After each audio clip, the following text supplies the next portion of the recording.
Bonsoir à tous et à tous. C'est Steve Jobs qui disait que une fois que vous allez commencer à faire vos propres recherches, vous allez commencer à cerner beaucoup de choses. Mais plus important, c'est que vous allez comprendre que certaines règles morales qui, n'est-ce pas, ont pour sceau de contrôler ou bien de diriger les uns et les autres, certaines valeurs, certaines règles, certaines limites que les êtres humains se sont fixées. En réalité, quand vous commencez à faire vos propres observations, vous allez vous rendre compte que ça ne s'applique pas à vous. C'est que les gens qui l'ont fait, et on vous oblige aussi d'une façon ou d'une autre à croire à ce que ceux-là ont fait, à regarder ce qu'ils ont fait comme l'idéal. En réalité, ceux-là qui ont fixé ces règles-là, je parle peut-être des choses que les gens ont dit que c'est impossible, n'étaient pas des gens plus intelligents que vous. Vous êtes plus intelligent même que ces personnes-là. C'est juste que si on ne vous dit pas que vous avez la capacité de faire quelque chose et que vous êtes né dans un endroit où on vous a toujours diminué, on vous a montré, on vous a prouvé, ou même la société vous a fait comprendre que il n'y a rien que vous puissiez faire aujourd'hui que les gens n'ont jamais fait, que vous n'avez aucune énergie créatrice, que vous êtes comme les autres, vous n'avez aucune valeur à ajouter. Alors vous allez vivre et mourir juste en croyant que ce que la société vous présente est vrai, en croyant que vous n'êtes pas assez bon. Mais comment? Que vous venez trop tard dans un monde trop vieux. Après tout, quel est ce que vous pouvez encore apporter? Vous n'avez plus de touche particulière à apporter parce que les gens ont déjà tout créé. Pourtant, c'est faux. C'est pas vrai. J'aime bien cette citation de Steve Jobs que vous allez vous rendre compte, si vous faites vos propres recherches, que les gens qui ont organisé la société étaient déjà moins intelligents que vous. Mais vous avez cru qu'ils étaient plus intelligents que vous. Pourquoi? Parce que on vous a fait croire qu'ils étaient plus intelligents que vous. Alors vous avez cru. Et ça revient encore sur une notion très fondamentale. C'est que il y a beaucoup de choses que vous ne pouvez pas faire. Pas parce que vous n'avez pas la capacité de le faire, mais parce que vous croyez que c'est impossible. Vous voyez? Parce que vous croyez que c'est impossible, vous ne pouvez pas le faire. Pourtant, c'est possible, mais juste qu'on vous a dit que c'est impossible, alors vous ne pouvez jamais le faire. Vous n'allez même pas pouvoir essayer. Par exemple, si vous croyez que vous pouvez conduire une voiture, ouais, la chose à faire, c'est d'aller apprendre comment on conduit une voiture. Si vous croyez que vous pouvez piloter un avion, la chose à faire, c'est d'aller apprendre comment faire pour piloter un avion. Mais pour quelqu'un qui ne croit pas que c'est possible, vous voyez, pour lui, c'est quelque chose d'extraordinaire. C'est quelque chose que les gens comme lui ne sont pas à la hauteur d'une telle tâche. Alors, par conséquent, peu importe le discours je sais pas, que vous proposez à ce dernier, il va se voir comme quelqu'un moindre, comme une personne qui n'a pas toutes les capacités de pouvoir faire ce que vous êtes en train de lui proposer.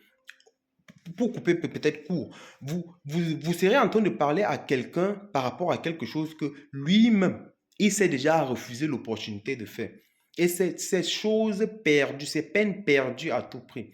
Je le dis pourquoi? Parce que il y a beaucoup de choses que quand je regarde en arrière, je fais un flashback, je me rends compte que, en fait, les limitations que j'ai eues et j'ai cru être la vérité, on me les a imposées.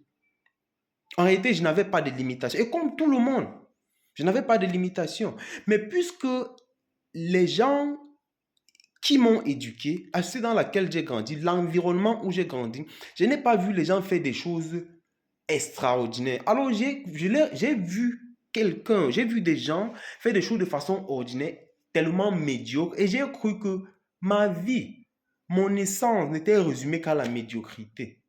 Pourquoi?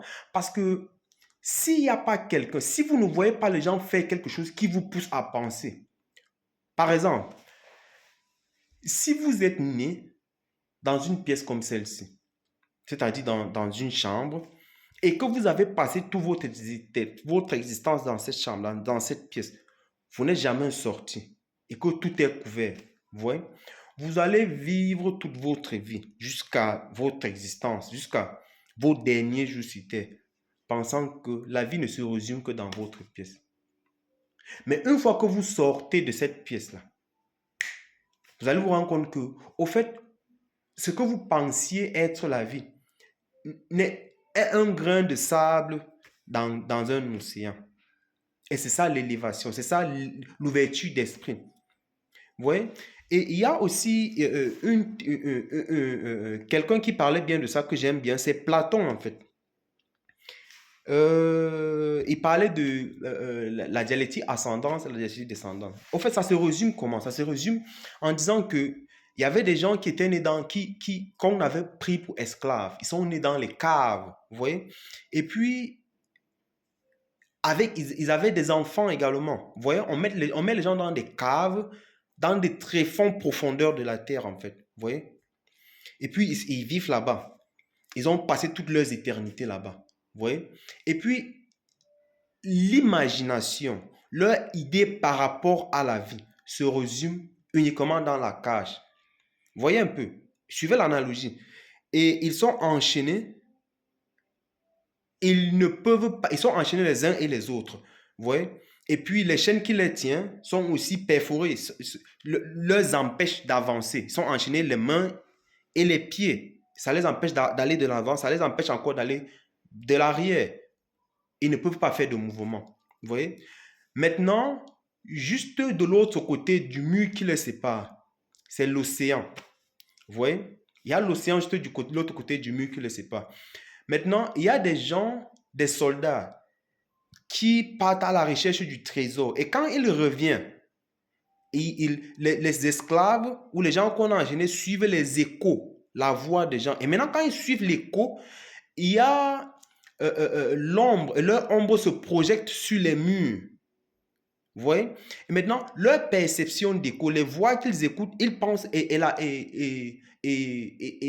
l'ombre qui se projette sur le mur, ils pensent que la voix là est directement reliée à l'ombre qu'ils voient. Parfois, l'ombre peut parfois ne pas être exactement ce que la personne est. Mais eux, leur perception par rapport aux voix qu'ils écoutent, ils pensent que si l'ombre fait peut-être une très longue, si l'ombre par exemple mesure une très longue, si l'ombre est tellement très grande ou à une très longue distance, ils pensent que la voix qui parle est exactement comme l'ombre qu'ils voient, qui se dessine au mur. Maintenant, ils ont passé toute leur vie, ces enfants-là qui sont nés là-bas, ils ont passé toute leur vie parce qu'on avait pris leurs parents, ils étaient des esclaves, les enfants ont passé toute leur vie dans cette cave-là. Maintenant, et si un jour, la chaîne dont les uns et les autres sont rattachés, et si un jour, la chaîne se brise sur un, vous voyez, et ce dernier, puisque l'être humain est attiré par la lumière, pas seulement l'être humain, en fait, l'essence, la création est faite de telle sorte que l'être humain a cet instinct, a ce désir de pouvoir toujours être attiré par la lumière. C'est pour ça que quand vous mettez même une plante au sol, une graine au sol, la graine va pousser pour attirer la lumière. Maintenant, regardez que, et un jour, la chaîne se brise sur un des esclaves et il voit le bout du tunnel. Il voit une lumière aussi fine qu'elle est à l'extrême.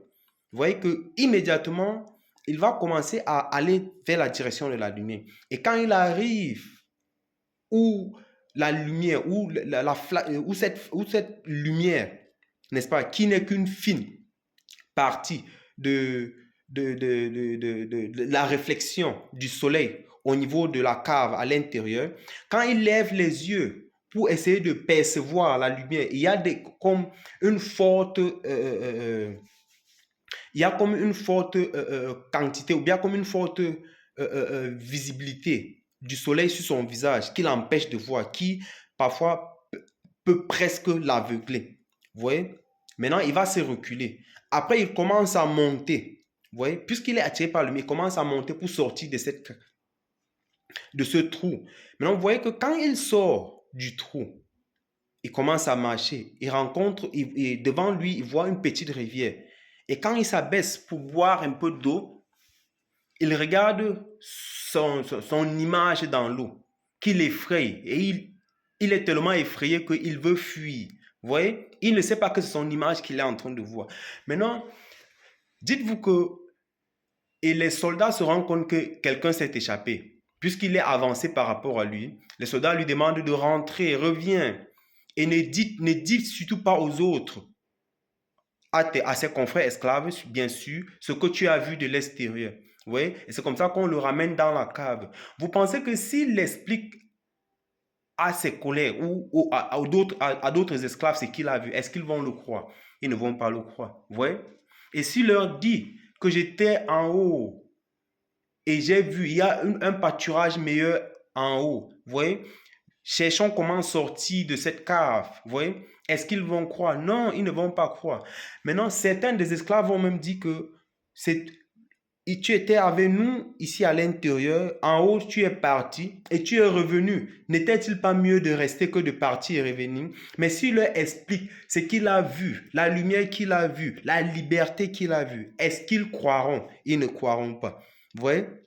Pourquoi? Et ça se résume en quoi? Il y a aussi une autre histoire qui me plaît bien, c'est qu'on a pris un petit éléphant, très petit d'ailleurs, on a fait, on l'avait mis la liasse et que on a attaché sur un petit arbre. Vous voyez? Chaque fois on venait le prendre, on partait faire des tours, on revenait, on l'attachait sur ce petit morceau d'arbre de bois. Vous voyez?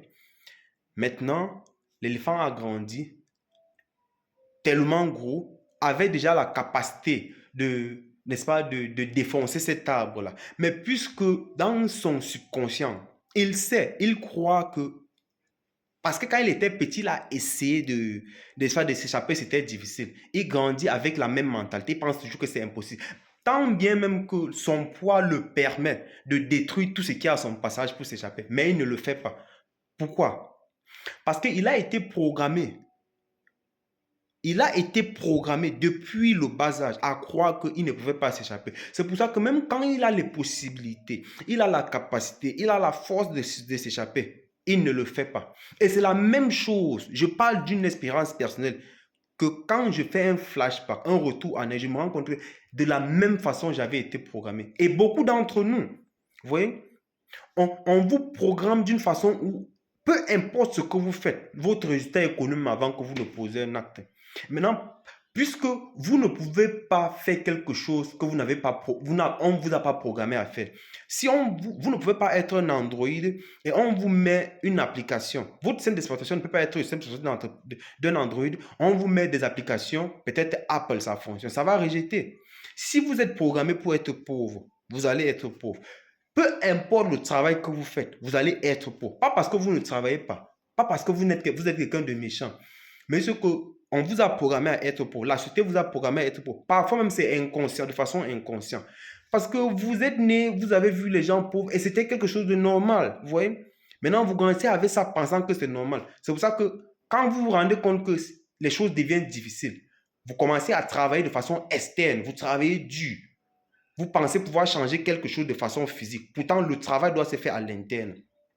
Vous voyez? C'est pour ça que vous allez travailler toute votre vie. Rien ne va marcher. Parce que intérieurement, dans votre subconscient, vous voyez, vous avez accepté être pauvre, même inconsciemment. Alors, le travail ne doit pas se faire à l'externe, ça doit se faire à l'interne. Si vous avez aimé la vidéo, n'hésitez pas à me laisser un pouce. Et je reviendrai dans la prochaine vidéo, je reviendrai sur le fait, ou bien un peu essayer d'expliquer comment est-ce qu'on peut commencer à se reprogrammer. Parce qu'on nous a tous programmés à être pauvres, on nous a programmés à être paresseux, on nous a programmés à vivre la vie qu'en réalité on ne devrait pas. Merci.